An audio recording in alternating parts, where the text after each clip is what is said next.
On this week's episode of Roundabout U, we will take you to a place where you can fill your stomach and warm your heart. We find out about a new sorority coming to Murray State University. We will also meet racers helping other racers. And finally, we'll sit down for dinner with President Bob Davies.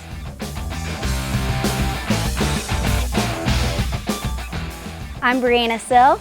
And I'm Shelby Sisson. Welcome to Roundabout U. With an idea that started as a post to friends on Facebook, and after having received over 200 responses, Murray resident Debbie Smith opened the doors of a soup kitchen located on Murray's Court Square, called Soup for the Soul. I took a trip to the soup kitchen to see where Smith's inspiration came from and how she has impacted the lives of Murray residents. Smith said the idea to open Soup for the Soul came after hearing people within her church struggle over finding a hot meal. We have a Tuesday night Bible study and also a clothing bank, and people were coming in and having a hot meal after the Bible study, and they were telling me this is the only hot meal that our family has per week. We have other things to eat, but we don't have a good home-cooked family meal. So I knew there was a need. That Bible study grew from, say, 6 people to 30. So I knew that there was definitely a need. Encouragement for Smith's project was abundant. We were watching a movie, and I put on Facebook, let's have a soup kitchen in Murray, and who's with me? And within 24 hours, I had over 200 people wanting to help with it. Soup for the Soul opened its doors on June 1st, 2015, and from that day until December 31st, the volunteers here in the kitchen have served more than 5,150 meals to Murray residents. The number of people who come to the kitchen has more than doubled since its opening. We went from, say, 24 people a night when it first started to probably an average now of 75 per night. While Murray is a close-knit community, it still shocks the founders of Soup for the Soul that people are so generous with their time and money. We've experienced here since June when we started is actually a whole community coming together to do this. It's been amazing and sometimes even unbelievable that a community would do what they've done here. I mean, the giving process, the process of themselves and of their money, and just there's several different things that are going on at one time. Sergeant said he thinks Smith's demeanor is a large part of why Soup for the Soul is so successful. It was like she's anointed by God to receive. Now, what I mean by that is that she can walk in a room that's full of people, and they'll start stuffing dollar bills and $100 bills in her pockets. It's like everywhere she goes, people just want to give and want to help. Although Smith attributes her own success to someone greater.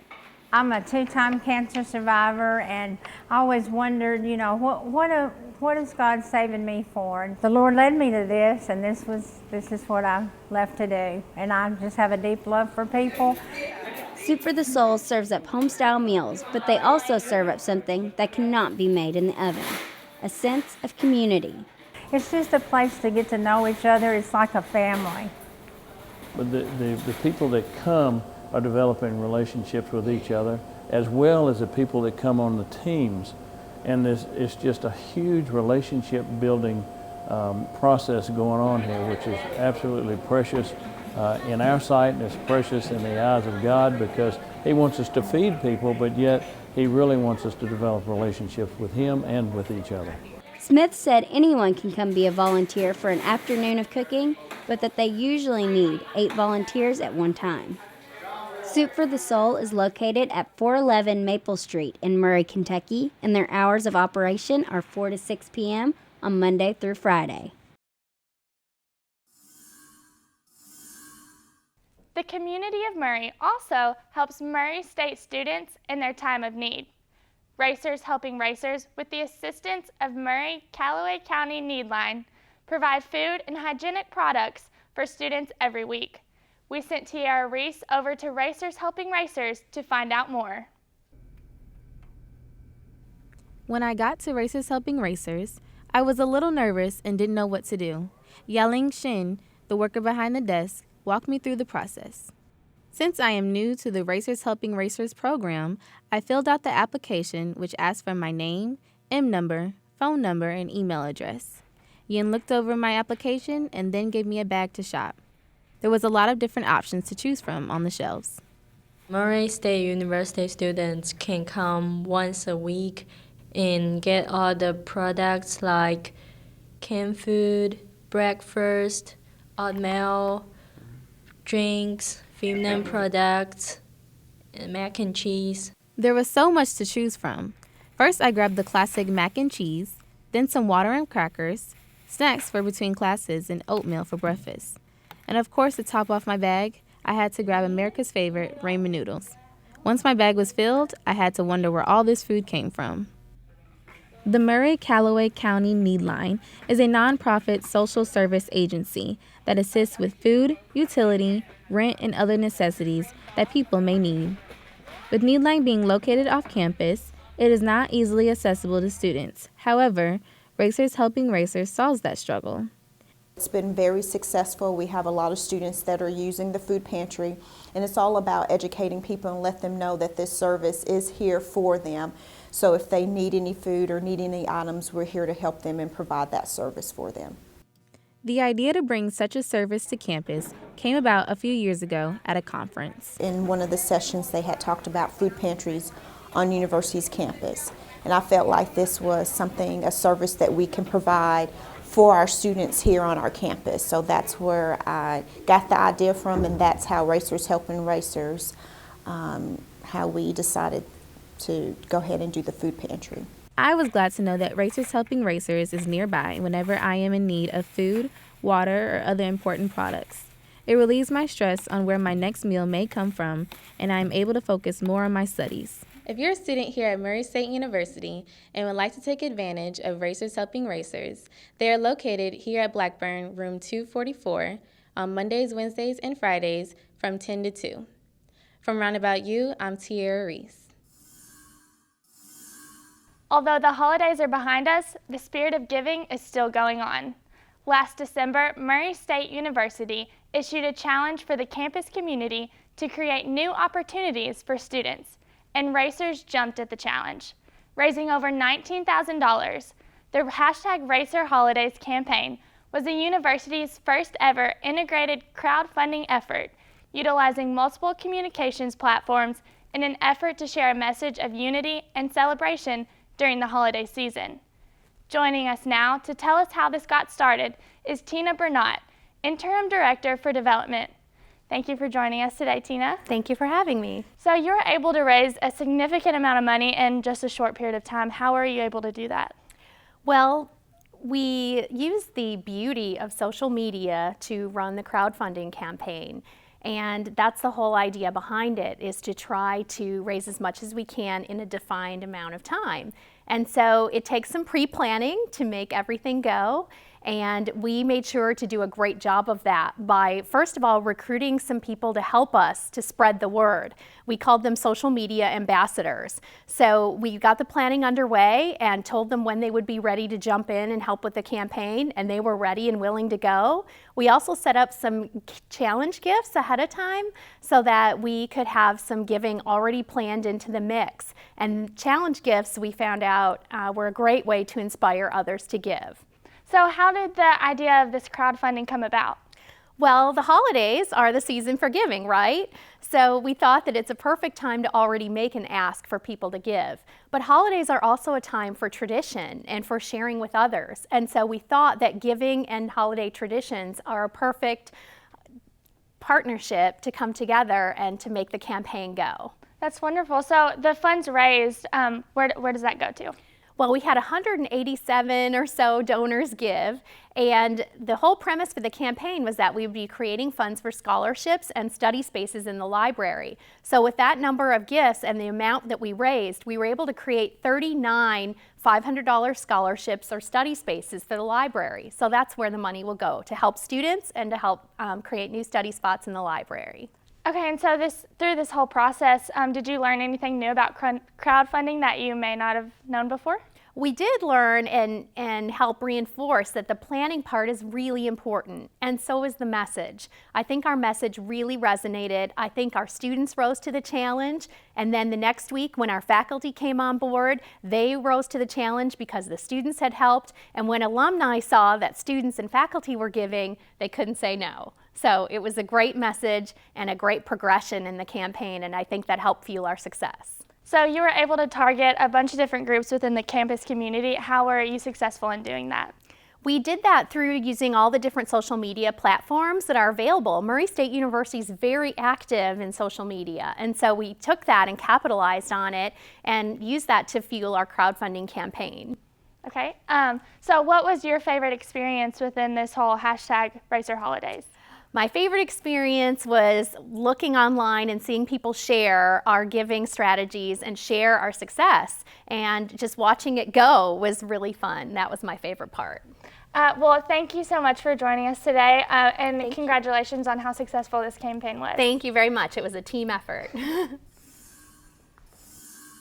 Murray State President Bob Davies is always looking for ways to connect with Murray State students. From enjoying hot coffee to posting selfies with students, the list goes on and on. His continuing venture is over at Winslow Dining Hall for dinner with the president. Murray State's dining services prepared a New Orleans Cajun-style meal for the group eating with President Davies. The dinner provides not only a great meal, but also a formal setting where the campus community can have engaging conversations with President Davies. And you just get to know each other on a different level. It's all about meeting with students and faculty. It's all about having conversations, and it's also about having students and faculty meet each other.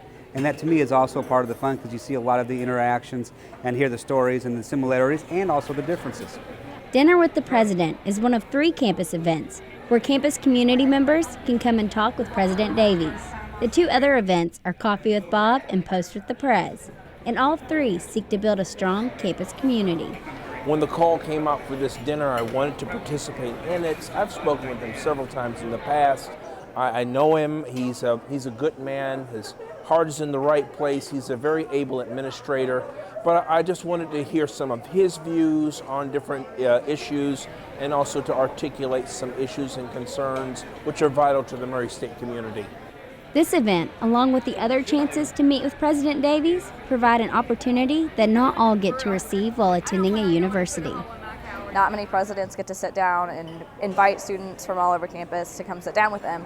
And we got to talk about some cool things, what we would do as students if we were president for a day and that type of thing. He's very accessible. I think we were reminded of how cool he is. I can just simply say that President Davies has been a very progressive president. He's well liked in the university community. He's well liked in the larger community, and that's very, very helpful when you're leading such a very large organization. I think his personality and leadership style are absolutely perfect. And so I'm just looking forward to the next several years, hopefully decades, that Dr. Davies is at the helm and working alongside with him as we go through these next several decades. Coffee with Bob and the President's Council is already a familiar event on campus. Starting last semester, Coffee with Bob and the President's Council invites the campus community to come and have conversations with Dr. Davies and the President's Council over a free cup of hot coffee. While it is easy to get in contact with the President through the internet, the event, like Post with the Prez, allows for one-on-one, in-depth conversations.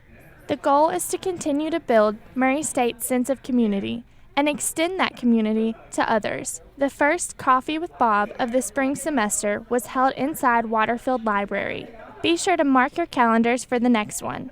Coffee with Bob and the President's Council will happen again on February 22nd at Wells Hall, inside of the President's office.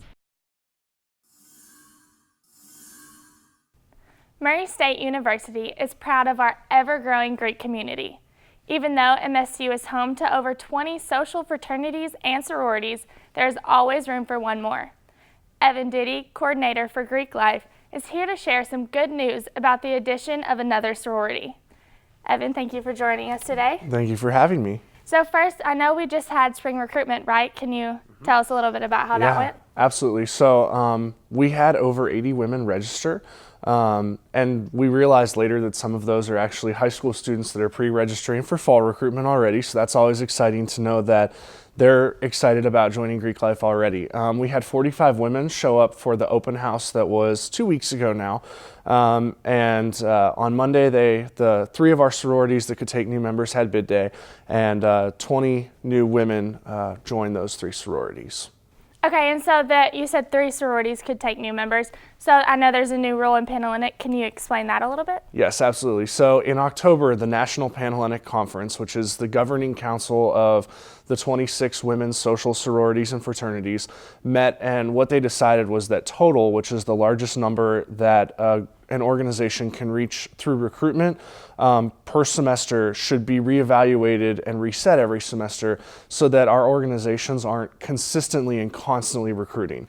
So what it does is it makes it a little bit easier for the organizations that are below that total number to reach it, and it kind of creates parity and equity within the Greek community, specifically within the sorority, so they're all kind of the same number.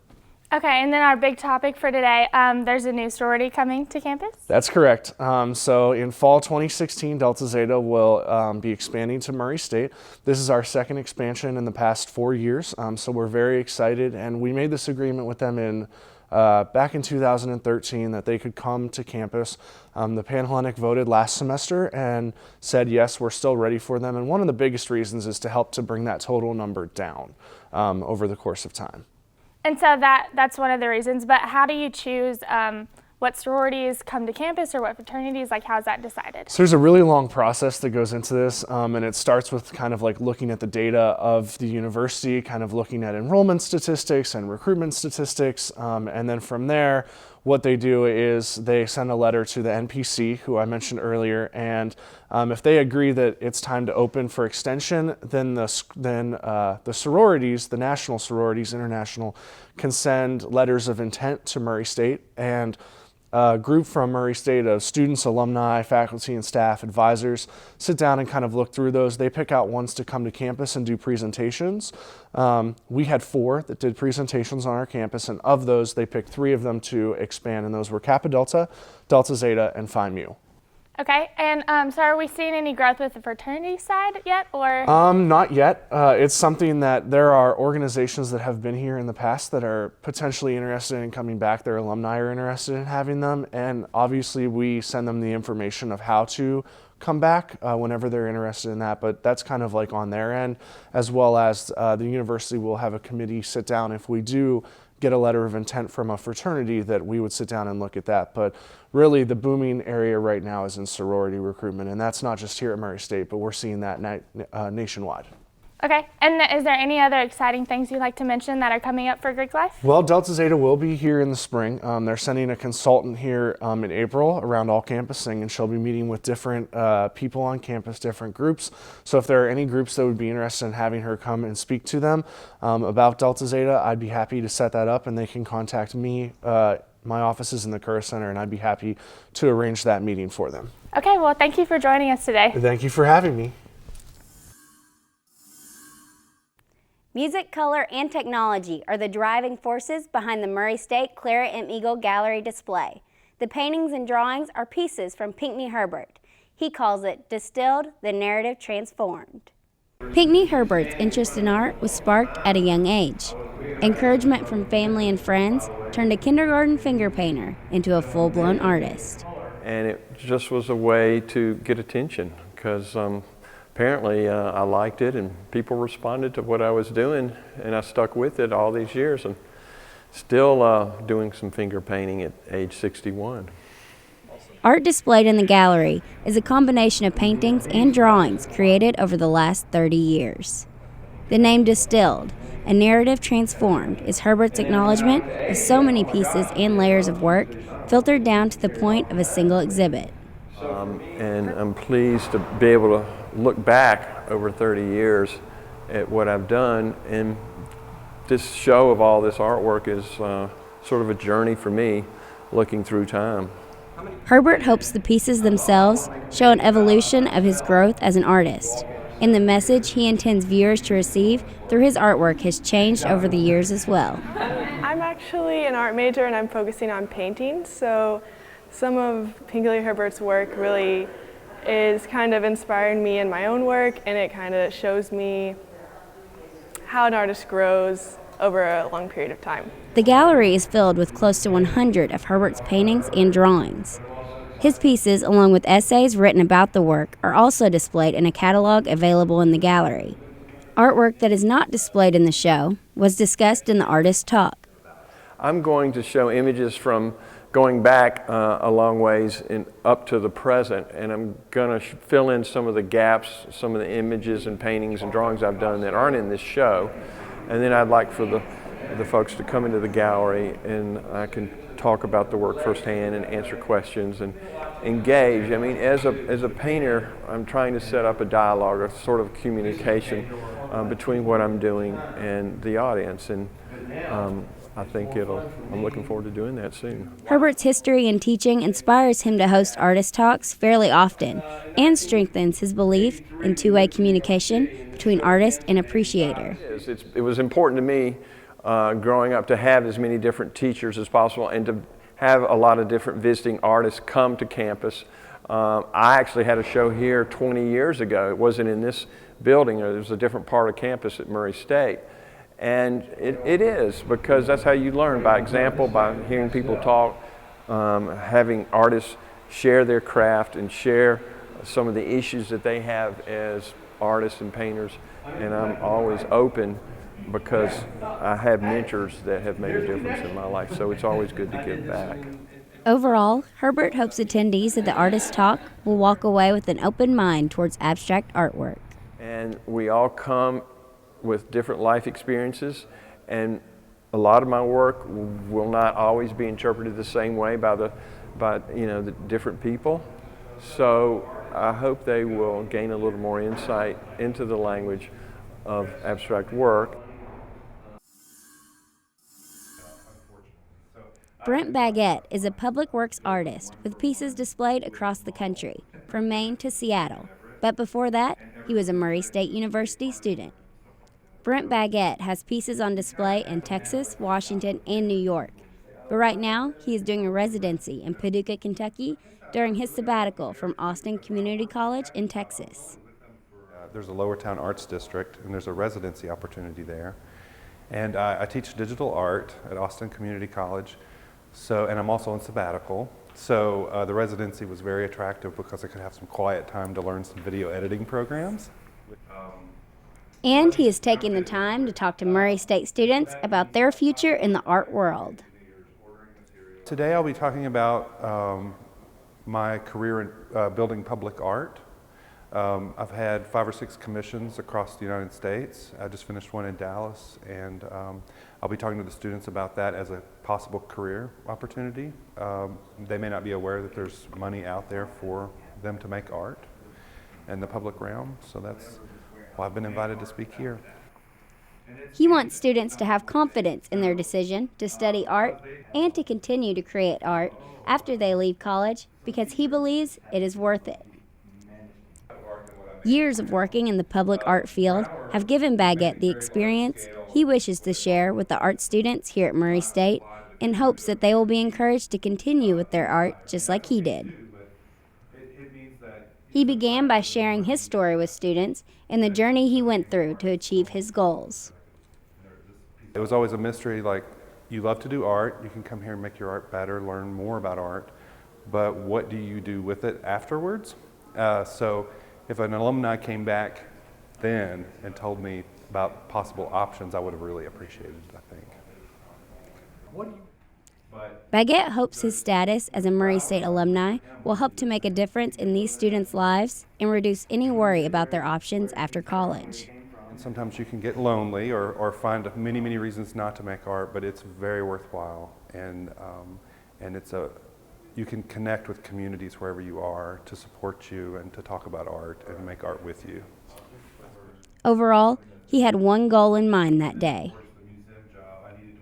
I feel it's important to bring alumni back to Murray State to interact with the students, if it's focused with an exhibition or even just their experience as an artist and how it's going to sort of extend their career path, and it gives them a great example, really hits home when it's an artist that came through the similar experience, and so from Murray State, and then the next step and the next level, and I think that really hits home with the students, and it's very important for them to see that they're treading water toward their goals. This was an important opportunity for Murray State art students to explore their options for the future. The Callaway County Humane Society and Murray State University Student Government Association join together every semester to give students the benefit of pet therapy. Not only does this release stress for the students, but it is also a great way to connect with the friendly four-legged pets. The Humane Society brings both cats and dogs to campus for the event, so if you're missing your furry friend who couldn't join you at college, make sure to check the Murray State calendar to see when the next Pet Therapy Day will be held. That's all the time we have for today. If you missed a part of today's show, you can always check us out on the web at roundaboutu.com. And follow us on Facebook, Instagram, and Twitter. I'm Shelby Smithson. And I'm Brianna Sell. Thanks for watching Roundabout U.